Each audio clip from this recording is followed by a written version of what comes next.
Presented by झकास music Samastipur Bihar. प्रेम से बोलो शिव शंकर भगवान की।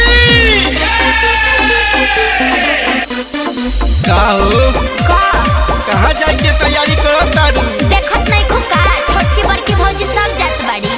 तो होई दहिया लेके कैसे जोइबू? हाँ तो का होई? सुनो हाँ तो का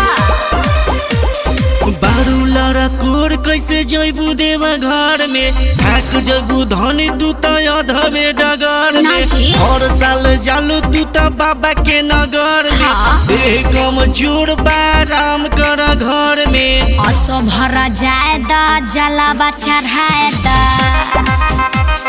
ए जी कहा भोला जी के भगती में हम के रंगाए दा। बारू लड़ा कोर कैसे जइबू देवा घर में का? थाक जइबू धनी तू तो अधवे डगर ना में जी। हर साल जालू तू तो बाबा के नगर में हाँ। देह कम जोड़ बाराम कर घर में असो भरा जाए दा जलावा चढ़ाए दा। ए जी भोला जी के भगती में हम के रंगाए दा।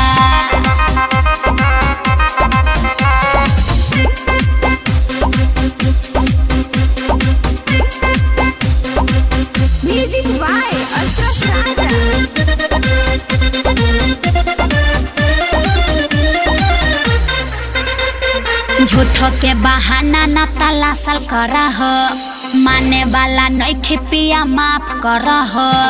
अबे जाए वाला काम साफ करहो काहे? घर ही में शिव जी के जाप करहो असो भरा जाए दा जलावा चढ़ाए दा। सुनी ना बोला ना। भोला जी के भगती में हम के रंगाए दा। बारू लड़ा कोर कैसे जइबू देव घर में हाँ। थाक जइबू धनी तू तो अधवे डगर में बाबूजी। हर साल जालू तू तो बाबा के नगर में देह कम जोड़ बाराम कर घर में असो भरा जाए दा जलावा चढ़ाए दा। भोला जी के भगती में हम के रंगाए दा।